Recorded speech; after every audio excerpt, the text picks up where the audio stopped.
Halo Sobat Investor, kali ini program di editorial kembali menyapa Anda.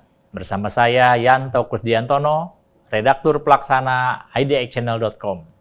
Yang kali ini akan membahas tajuk utama pemberitaan yang tersaji di idxchannel.com dan idxchannel TV. Sobat Investor, kali ini ujung pena dan sorotan kamera kami akan kami tujukan pada event internasional, yakni penyelenggaraan konferensi tingkat tinggi BRIDGE yang digelar di Rio de Janeiro.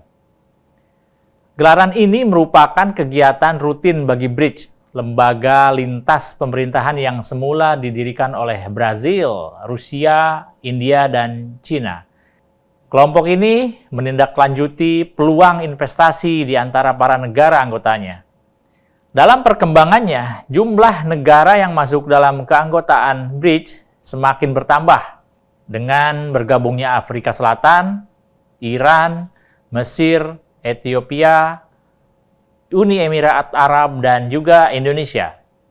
Bagi Indonesia, keikutsertaan pada KTT BRIDGE kali ini merupakan kali yang pertama sejak diresmikan sebagai anggota penuh pada 1 Januari 2025 lalu.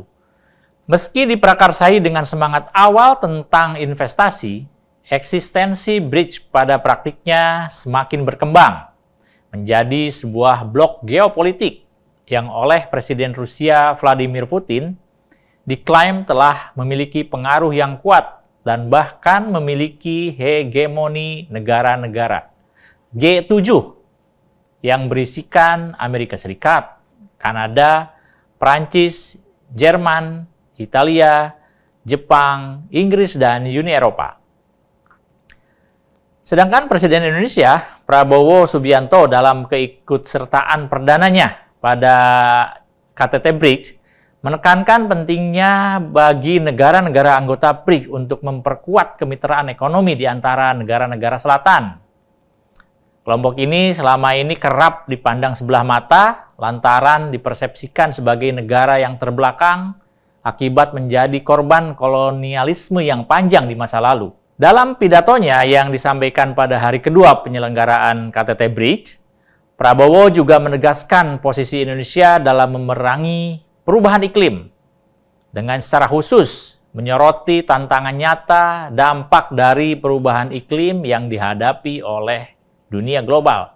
Prabowo juga menyatakan bahwa bentuk nyata komitmen Indonesia dalam memerangi perubahan iklim yaitu dengan berfokus pada pengembangan dan pemanfaatan energi bersih, termasuk melalui penguatan kolaborasi dan agenda iklim, yaitu menjelang konferensi of the Parties atau COP 30 yang bakal digelar di Brazil. Selain itu, tak hanya menekankan soal perubahan iklim, Prabowo juga menunjukkan perhatian Indonesia terhadap isu kesehatan global dengan menyatakan dukungannya terhadap WHO dalam menangani berbagai macam isu kesehatan global yang saat ini tengah merebak.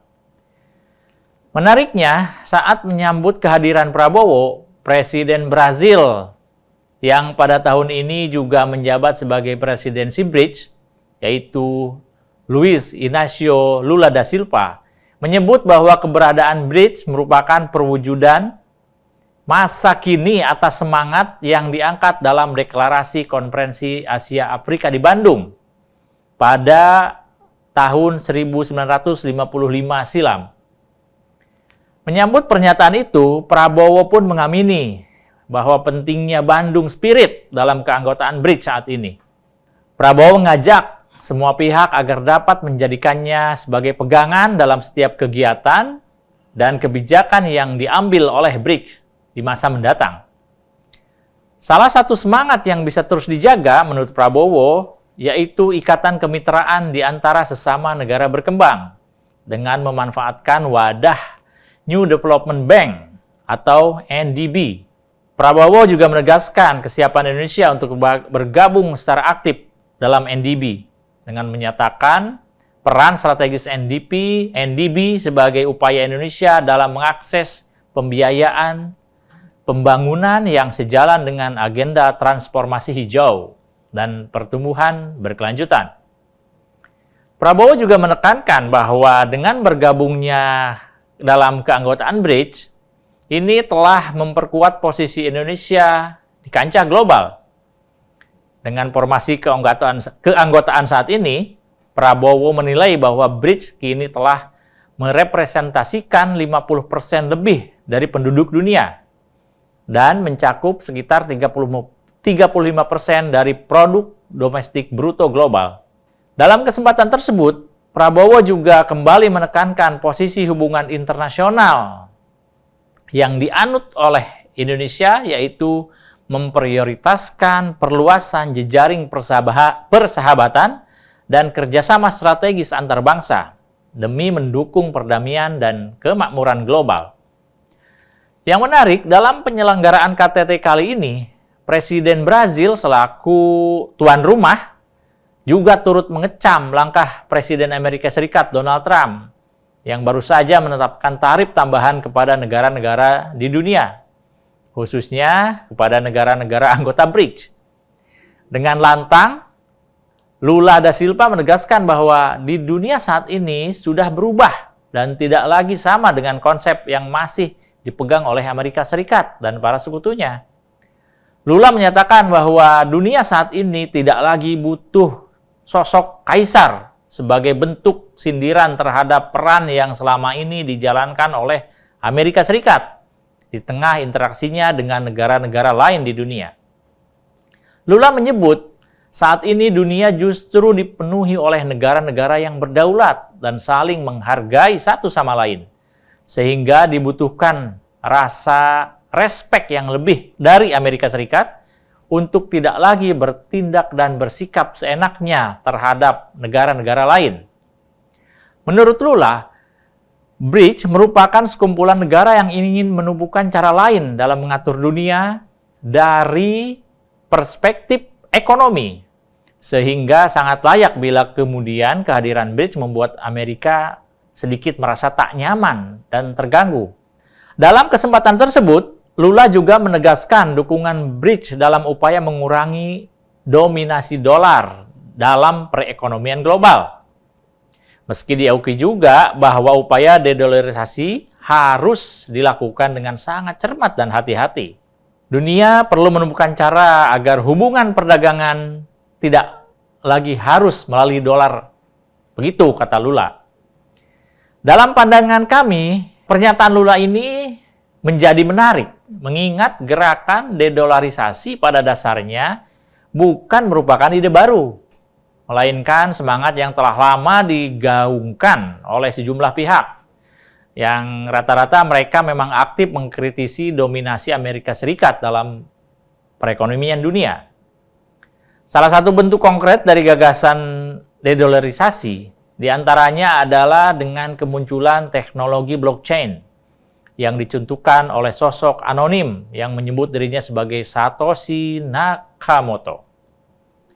Sejak diperkenalkan pertama kali pada 2008 lalu, Satoshi menyebut bahwa blockchain sebagai jalan keluar atas dominasi dolar Amerika Serikat, dengan memimpikan lahirnya sebuah mata uang global yang digunakan di seluruh dunia, sehingga seluruh transaksi di setiap negara tidak lagi harus mengalami rugi kurs yang muncul sebagai konsekuensi logis dari keberadaan mata uang. Dengan sistem yang diciptakannya itu, Satoshi menghadirkan teknologi blockchain sebagai mata uang global yang tak lagi mengenal sekat-sekat antar negara, yang kemudian pada perkembangannya memunculkan mata uang digital seperti Bitcoin misalnya dan beragam turunannya. Perlu diingat bahwa pada saat awal kemunculan blockchain, Brazil merupakan salah satu negara yang cukup terbuka terhadap penggunaan teknologi ini, meski tidak secara resmi dan terang-terangan. Bahkan, saat itu pemerintah Brazil pernah berencana menggunakan blockchain sebagai sistem identitas digital bagi seluruh warganya, dengan bank sentralnya fokus menjajaki penerapan mata uang digital saat itu ya, serta tokenisasi aset. Jadi, Apakah pernyataan Lula tentang dedolarisasi kali ini juga berkaitan dengan sejarah panjang kedekatan Brasil dengan teknologi blockchain? Apakah Brasil bahkan menjadi jalan baru bagi blockchain untuk tampil mendunia? Kita lihat saja nanti. Demikian program di editorial edisi kali ini. Saya Yanto Kusdiantono, pamit undur diri. Pantau terus berita ekonomi, bisnis, dan pasar modal hanya di IDX Channel TV, idxchannel.com, dan media sosial IDX Channel. Sampai jumpa.